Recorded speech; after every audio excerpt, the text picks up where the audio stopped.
ഈ തെരഞ്ഞെടുപ്പിൽ ഇടതുമുന്നണി പരാജയം സമ്മതിച്ചു കഴിഞ്ഞിരിക്കുകയാണ്. മുഖ്യമന്ത്രിയുടെ കഴിഞ്ഞ 3 ദിവസത്തെ പര്യടനം ഈ പരാജയത്തിൻ്റെ സൂചനയാണ് നൽകുന്നത്. സാധാരണഗതിയിൽ ഒരു മുഖ്യമന്ത്രി പ്രചരണ രംഗത്ത് വന്നാൽ അദ്ദേഹം സർക്കാരിൻ്റെ നേട്ടങ്ങളെപ്പറ്റി വേണം പറയുവാൻ. സർക്കാർ കൈവരിച്ച നേട്ടങ്ങളെപ്പറ്റി പറയാൻ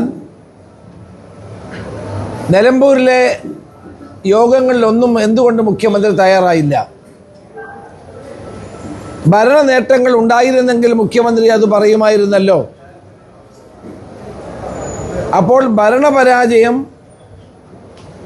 മൂടിവെക്കാൻ വേണ്ടി വർഗീയമായ പ്രചരണമാണ് മുഖ്യമന്ത്രി സ്വീകരിച്ചത്. അത് വളരെ ദൗർഭാഗ്യകരമായി പോയി. തെരഞ്ഞെടുപ്പ് വരും പോകും, അതൊക്കെ സ്വാഭാവികമാണ്. പക്ഷേ കേരളത്തിലെ മുഖ്യമന്ത്രി ഒരു തെരഞ്ഞെടുപ്പിൽ ജനങ്ങളെ വർഗീയമായി ചേരിതിരിവുണ്ടാക്കുന്ന പ്രസംഗങ്ങൾ നടത്തുകയും പ്രസ്താവനകൾ ചെയ്യുകയും ചെയ്യുന്നത് ആപൽക്കരമായ ഒരു പ്രവണതയാണ്.